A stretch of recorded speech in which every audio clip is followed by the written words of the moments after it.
Mateus capítulo 20, versículo 28. Diz assim: como o Filho do Homem, que não veio, tem no telão aqui se você quiser acompanhar, como o Filho do Homem, que não veio para ser servido, mas para servir e dar a sua vida em resgate por... Como é que diz na sua Bíblia aí? Resgate por... Ok, resgate por muitos. João capítulo 17, por favor, se você tem a sua Bíblia aberta, vamos ler juntos. Lembrando que o capítulo 17 de João é a oração de Jesus pouco antes de passar por todo aquele momento de crucificação, de dor, de sofrimento e de morte. E no versículo 9, olha o que Jesus diz.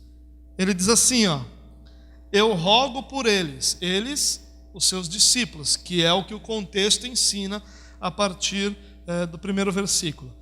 Eu rogo por eles, não estou rogando pelo mundo, mas por aqueles que me deste, pois são teus. Não rogo pelo mundo, mas rogo por aqueles que me deste, porque eles são teus. Amém? O que eu queria compartilhar com você hoje, eu chamei de expiação planejada. Teologicamente você vai encontrar um monte de outros nomes para isso. Você vai encontrar expiação limitada, redenção particular, salvação planejada.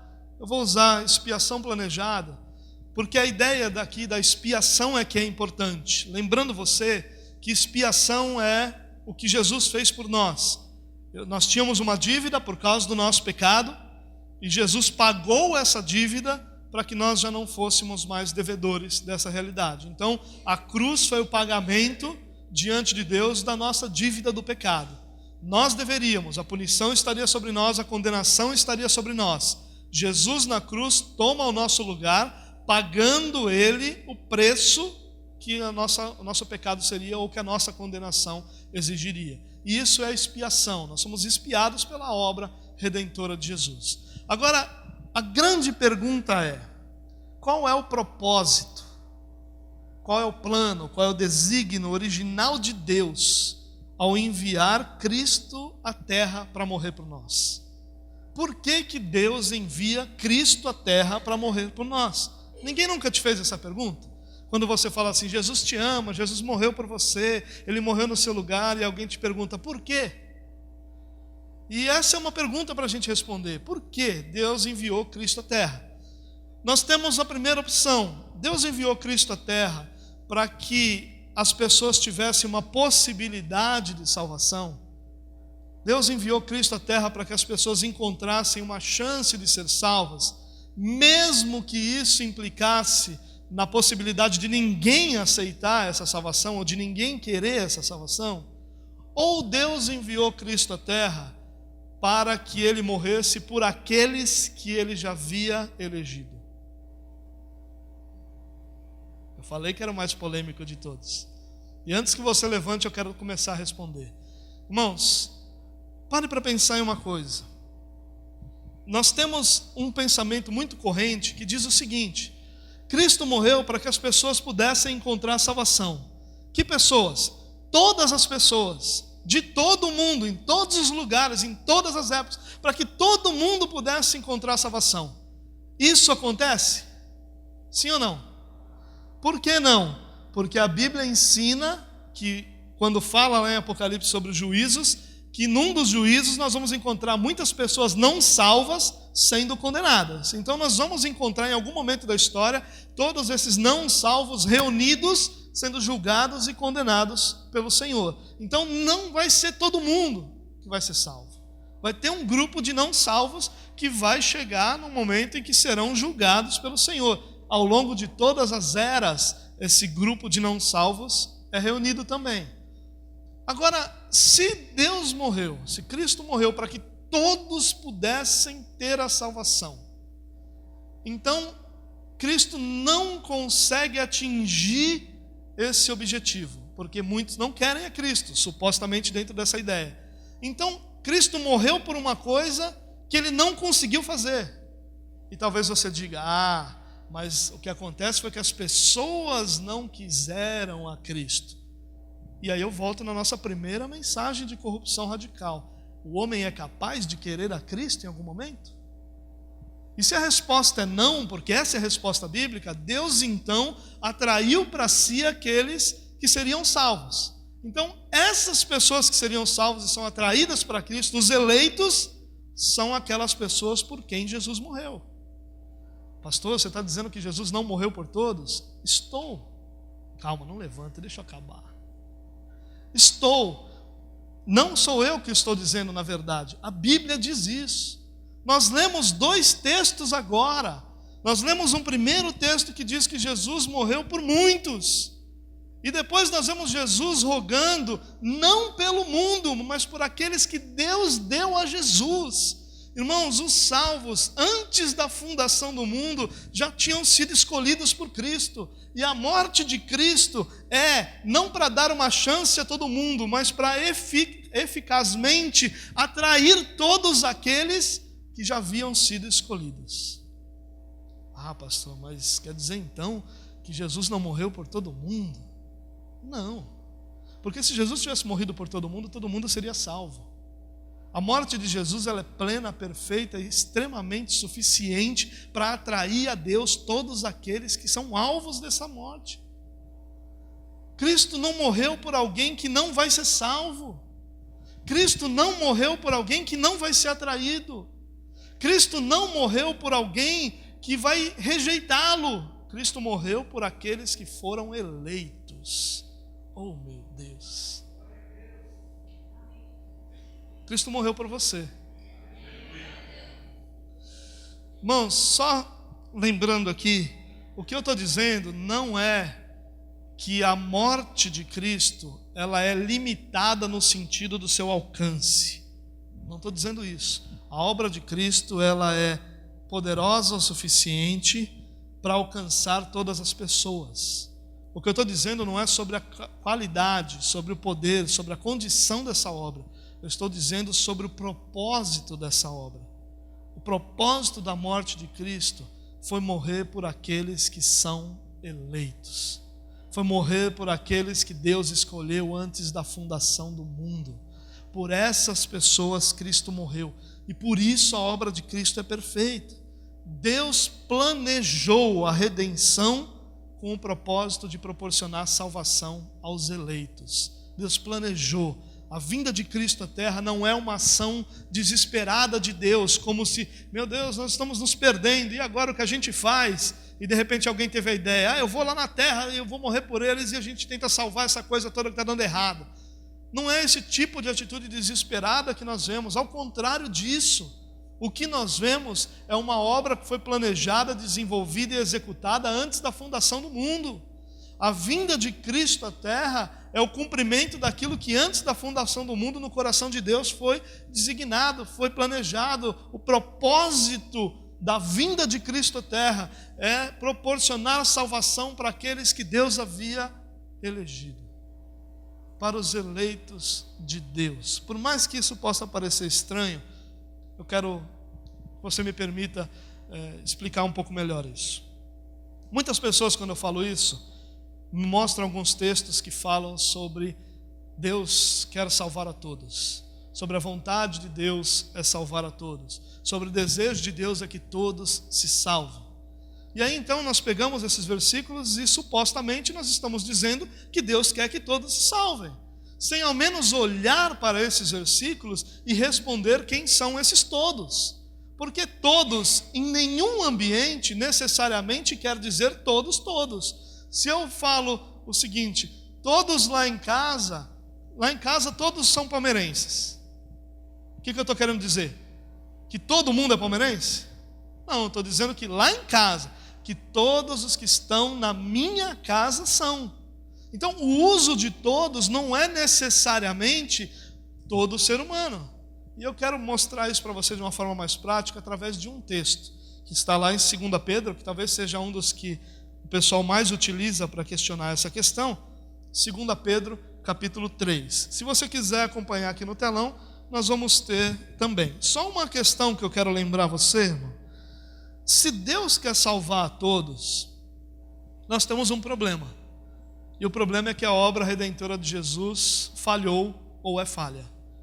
Porque se Deus quer salvar a todos e não consegue salvar a todos, significa que a obra redentora da cruz é uma obra incapaz de alcançar o propósito de Deus.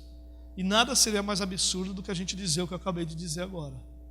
Claro que a obra redentora de Cristo é capaz de salvar as pessoas das quais ela é alvo. É claro que a obra redentora de Cristo é capaz de salvar as pessoas que são alvo dessa obra redentora.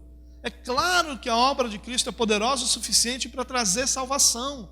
Então, dizer que Deus proporcionou salvação às pessoas, mas que não salvou as pessoas, é dizer que há um problema dentro desse plano, dentro desse propósito.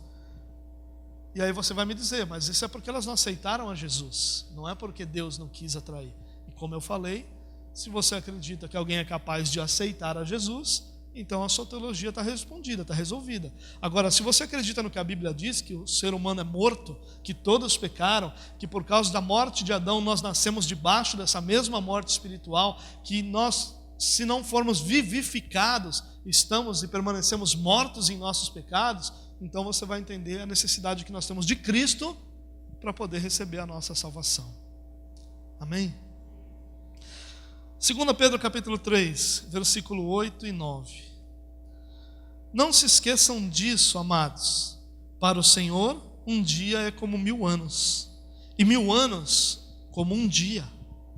O Senhor não demora em cumprir a sua promessa, como julgam alguns. Ao contrário, Ele é paciente com vocês, não querendo que ninguém pereça, mas que todos cheguem ao arrependimento. Agora que é. O que está dizendo aí? Que Deus não quer que ninguém pereça, mas que todos cheguem ao arrependimento. Bom, aparentemente esse texto está contradizendo o que eu estou falando aqui. Está dizendo o quê? Que Deus quer salvar todo mundo. Mas não é o que esse texto está dizendo. E não é o que nenhum outro texto que usa as palavras todos, ninguém ou alguém diz. Esse texto, eu estou utilizando ele porque talvez seja o mais utilizado, mas qualquer outro texto semelhante vai ter a mesma interpretação dele. Vamos dar uma olhadinha nesse texto melhor, irmão. Olha lá, ó. Vou ler de novo o versículo 9 só. O 8 eu li só para dar ideia do contexto do que estava falando ali. Diz assim: o Senhor não demora em cumprir a sua promessa, como julgam alguns. Até aí, beleza. Ao contrário, Ele é paciente com vocês, não querendo que ninguém pereça. Bom, o querendo aí talvez seja mais importante. Então Deus não quer que ninguém pereça. O que esse querer significa? Que há um desejo do coração de Deus, aquela questão de colocar sentimentos em Deus, como o Deus não tem prazer na morte de um justo, ou como isso agrada a Deus, aquilo desagrada, o coração que alegra, o coração que entristece. Essas questões de sentimento é uma possibilidade. Esse querendo também pode ser uma questão de Deus não quer, então Deus vai fazer acontecer.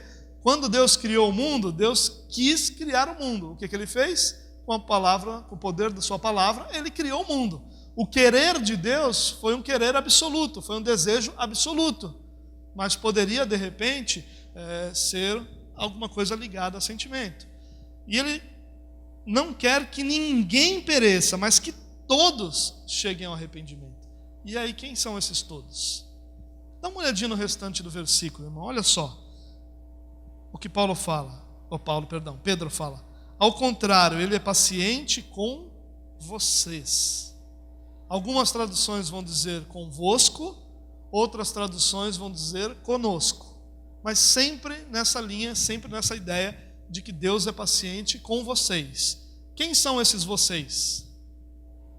As pessoas que são o alvo da carta de Pedro. Fácil entender isso ou não? Então, quando eu digo alguma coisa assim, eu amo vocês. Quem são esses vocês? Vocês aqui. Não são vocês que estão lá no Japão, são vocês aqui. Por quê? Porque é a vocês que eu estou me dirigindo. Então, quando Pedro diz, Ele é paciente com vocês, quem são esses vocês? As pessoas que são o alvo da carta de Pedro. Agora, se essa carta de Pedro for para as pessoas do mundo inteiro, o que Pedro está dizendo? Deus é paciente com o mundo inteiro, não quer que ninguém se perca, mas que todos se arrependam. Então quer dizer que Deus quer salvar todo mundo. Agora, se esse vocês se referir a um grupo específico, por exemplo, os judeus, os eleitos, ou qualquer outro povo, os italianos, os japoneses, os europeus, qualquer outro povo, então Pedro está se referindo a esse grupo. E como é que a gente sabe isso? É só a gente voltar um pouquinho, 2 Pedro capítulo 1, e ver a abertura da carta. Na abertura da carta, Pedro diz quem é o alvo dessa carta. E quem é o alvo? Olha o que diz lá: Simão Pedro, servo e apóstolo de Jesus Cristo, àqueles que, mediante a justiça do nosso Deus e Salvador Jesus Cristo, receberam conosco uma fé igualmente valiosa. Quem é o alvo da carta? Aqueles que receberam conosco. Quem é esse conosco que Pedro está falando? Ele e provavelmente os apóstolos.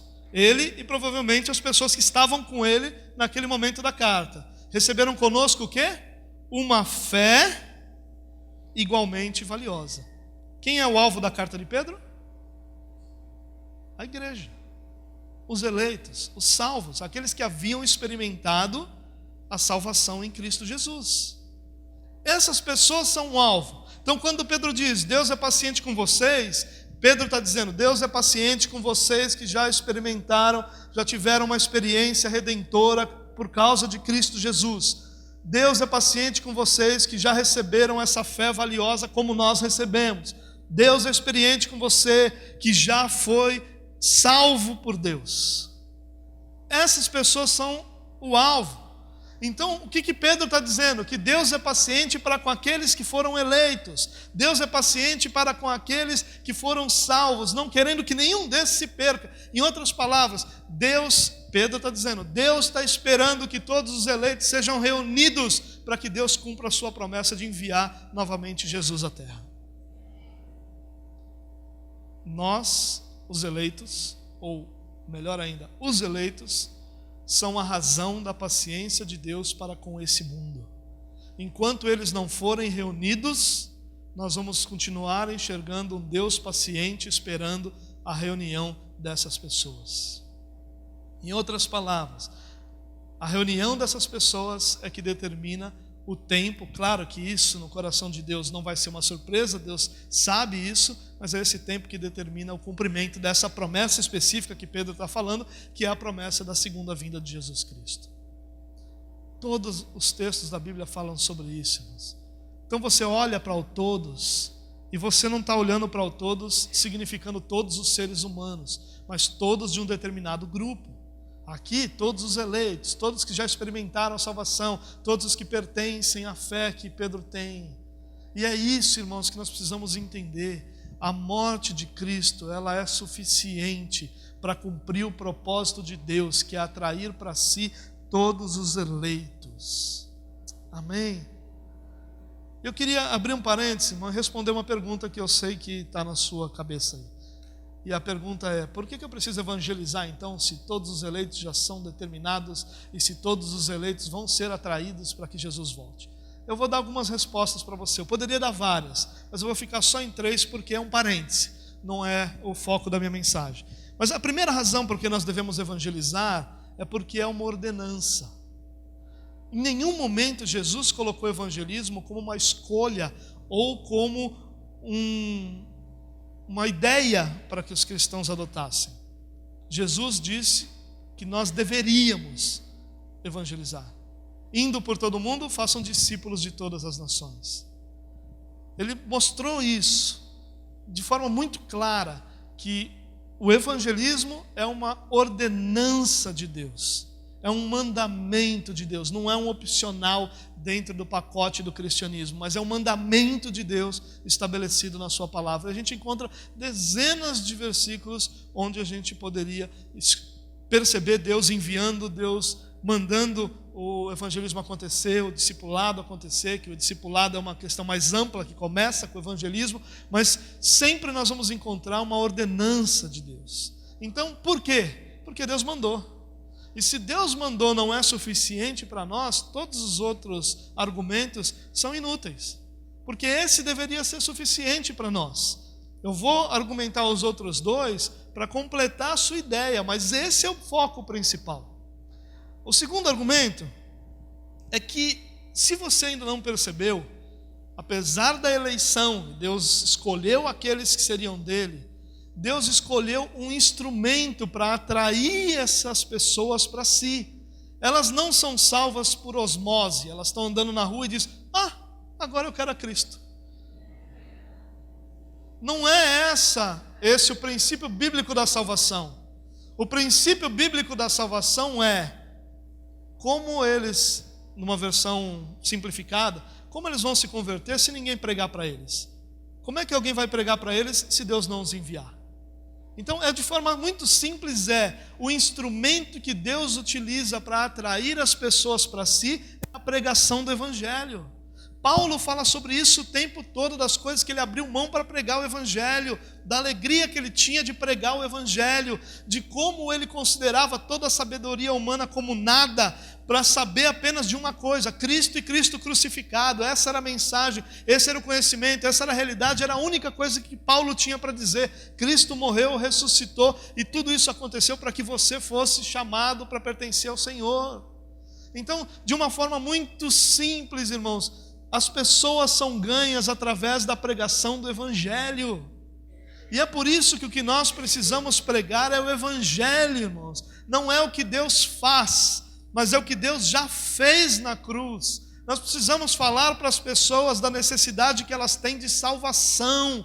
Essa é a mensagem: Cristo e Cristo crucificado. E Cristo não foi crucificado para consertar as coisas que eu fiz errado na minha vida, apesar disso ser consequência do meu caminhar com Ele. Cristo foi crucificado para que eu encontrasse redenção, para que os meus pecados fossem expiados e para que eu tivesse nova vida em Cristo. Essa é a mensagem. A mensagem de Paulo era: Jesus Cristo morreu para que você tivesse vida. Jesus Cristo santo, sem pecado, morreu numa cruz injustamente, para pagar naquela cruz os pecados que são nossos, a conta que era nossa, e na cruz ele pagou, e a cédula que continha a nossa dívida foi rasgada, e hoje nós temos vida em Cristo. Essa é a mensagem. Mas então Deus vai me fazer prosperar? Não sei. Deus vai me curar? Não sei. Deus vai me fazer ser o grande? Não sei. Mas fazendo isso ou não fazendo isso, o importante é que Ele morreu para que você tivesse vida eterna. E se Ele não fizer isso, se nada disso que você deseja como algo importante para você nessa vida acontecer, por toda a eternidade você vai ter a glória dEle derramada sobre a sua vida. Claro que nós queremos prosperar, claro que nós queremos a cura, claro que nós queremos restauração, claro que nós queremos todas essas coisas. Em nenhum momento nós somos levados a não querer ou a não crer nessas coisas, mas esse não é o fundamento do Evangelho. O fundamento do Evangelho é: Cristo morreu para que eu tivesse vida. Essa é a mensagem, essa é a pregação, e esse é o instrumento que Deus decidiu utilizar para atrair-nos para si. Nós somos salvos porque a pregação do Evangelho é um instrumento de Deus para tocar o nosso coração e gerar fé no nosso coração, para que nós pudéssemos receber a Cristo como nosso Salvador. Então, por que eu tenho que evangelizar? Porque é esse o instrumento que Deus estabeleceu para que as pessoas conheçam a Ele. A pregação do Evangelho. Em terceiro lugar, eu devo evangelizar, irmãos, porque nós não sabemos quem são os eleitos. Em nenhum momento nós somos incentivados a sequer pensar em quem são. Nós lemos as cartas de Paulo e nós percebemos o seguinte: que Paulo tinha uma crença muito estabelecida e simples na eleição, mas que Paulo não tinha o julgamento com relação à pessoalidade dessa, ou à individualidade dessa redenção. O que Paulo fala é: o árbitro da minha salvação, o que estabelece a minha salvação é a paz que eu tenho no meu coração. Paulo diz: é você que sabe se você é salvo ou não. Claro que Paulo, ao longo das suas mensagens, ele vai colocando uma característica ou outra, sempre presente no coração daqueles que são salvos. A gente vai chegar lá, quando a gente falar sobre certeza de salvação, a gente vai chegar lá nessa questão de como é que eu sei que eu sou salvo ou não. Mas, enquanto isso, basta a gente entender que o que Paulo dizia era: você é capaz de entender a sua salvação, eu não. Porque ao olhar para você, eu vou enxergar de forma limitada o trabalho ainda limitado de Deus na sua vida. O trabalho de Deus na sua vida não está completo. E a minha visão é incapaz de enxergar a completude dessa ação. Então, se eu olhar para você, eu não vou ver salvação. Se você olhar para mim, você não vai ver salvação. Então, isso não cabe a mim olhar se você é salvo ou não, mas cabe a Deus estabelecer isso dentro do teu coração através do Espírito Santo.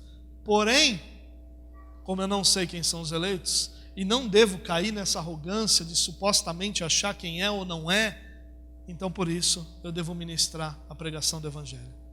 Devo ministrar as boas novas de salvação que estabelecem o reino de Deus nessa terra.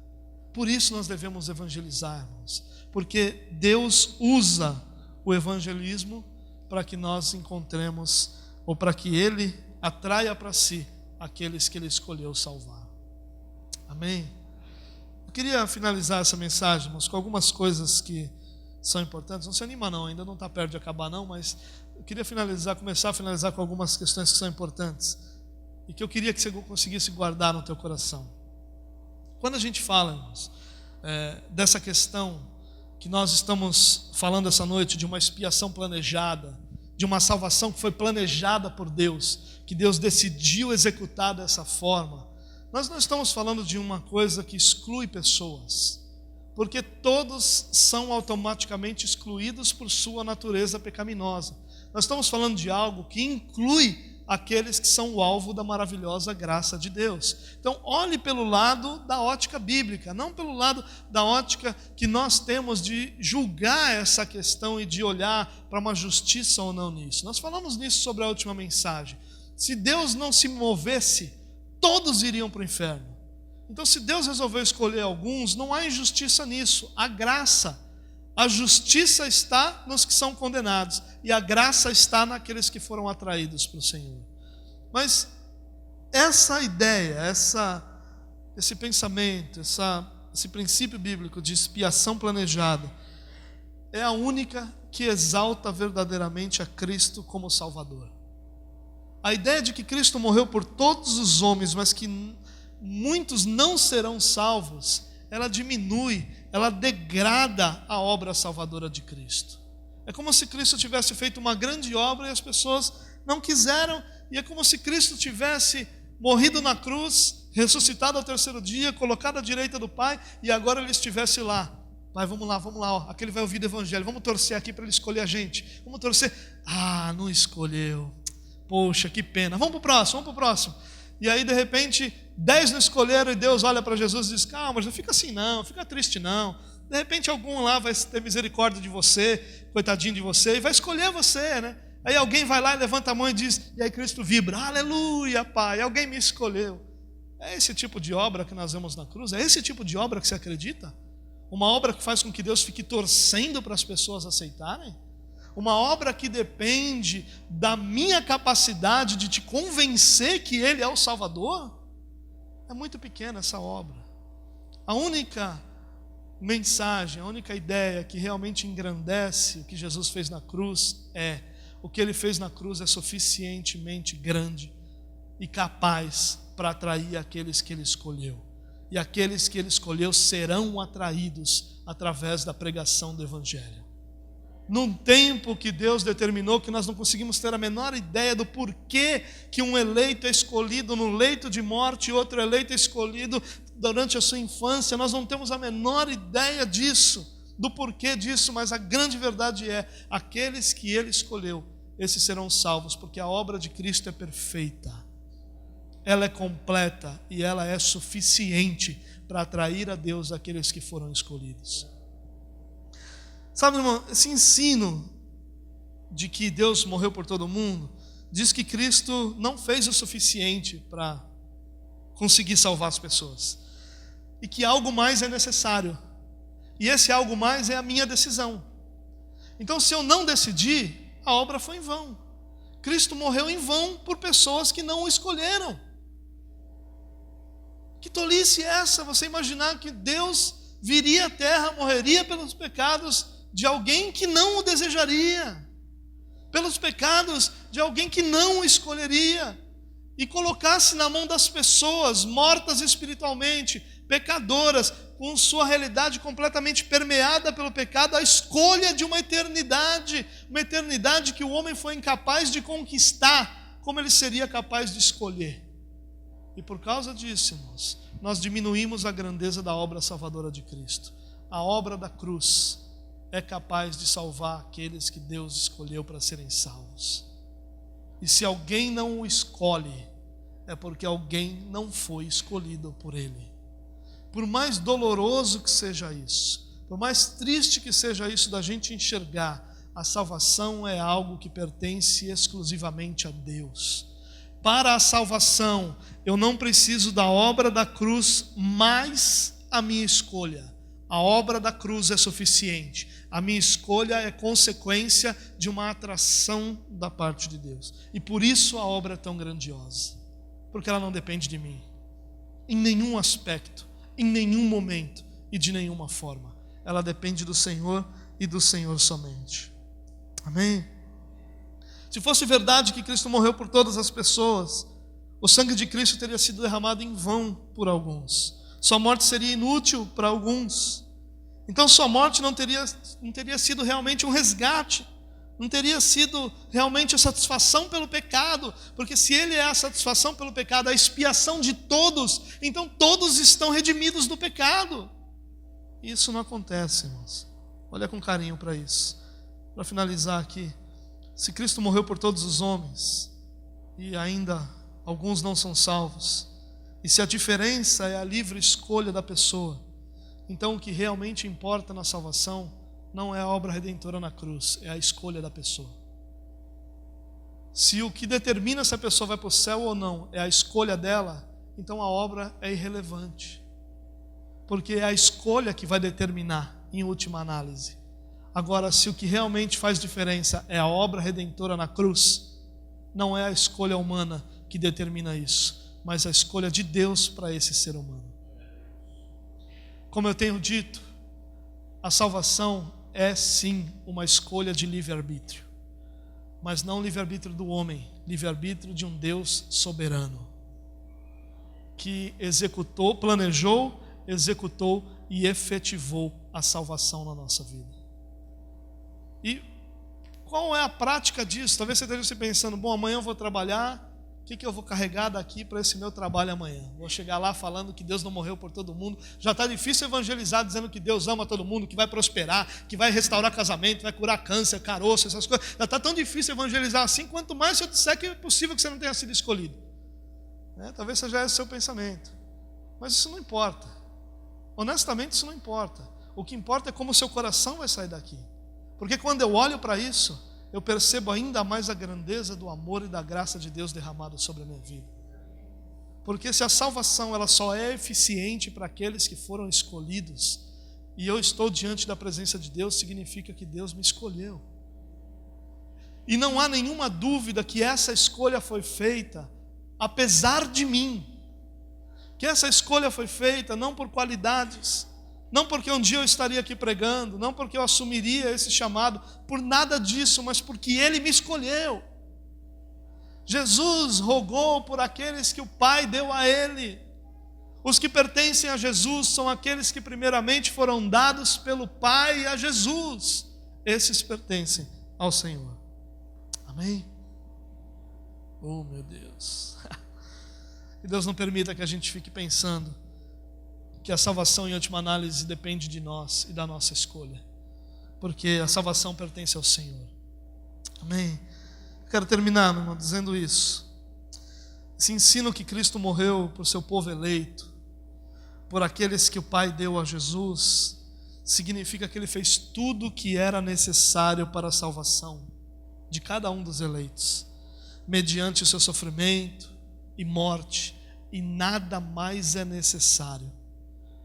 Assim, a morte de Cristo é realmente uma expiação, é realmente resgate, é realmente reconciliação, é realmente pleno pagamento pelo meu pecado, realmente, plenamente satisfação por aquilo que eu devia. Ele realmente salva, e salva completamente aqueles por quem Ele morreu. Olhe para a sua vida, meu irmão, não como alguém que decidiu por Cristo, porque quando você decidiu por Cristo, Cristo já havia decidido por você anteriormente. Você escolheu a Cristo depois de ter sido vivificado por Ele, atraído por Ele, comprado por Ele na cruz do Calvário. A cruz foi por você, essa verdade permanece. A cruz foi para que você encontrasse a salvação. E talvez a pergunta seja: e aqueles que não vão ser salvos? A palavra em nenhum momento coloca o nosso foco neles. A palavra coloca o nosso foco naqueles que podem ser salvos. E a nossa pregação é: Cristo morreu para resgatar a muitos. Cristo morreu para que pessoas tivessem vida. Cristo morreu para que eu e você pudéssemos encontrar essa nova realidade em Cristo Jesus. E ao encontrar essa nova realidade, nós pudéssemos louvar aquele que é o único capaz de gerar a salvação num ser humano. A salvação pertence a Deus. E ela é completa e suficiente para gerar vida em cada um de nós. Amém? Minha oração é que você possa guardar isso no seu coração. Não torne a obra redentora de Cristo algo limitado, porque ela não é. Ela é poderosa para simplesmente e completamente mudar a sua vida. Ela não depende de você, ela não depende de mim, ela não depende de nenhum ser humano. Ela depende daquele que é o autor e o dono dessa salvação. E a salvação pertence ao nosso Deus. Amém? Eu queria orar com você, meu irmão. Se você pudesse se colocar de pé, por favor.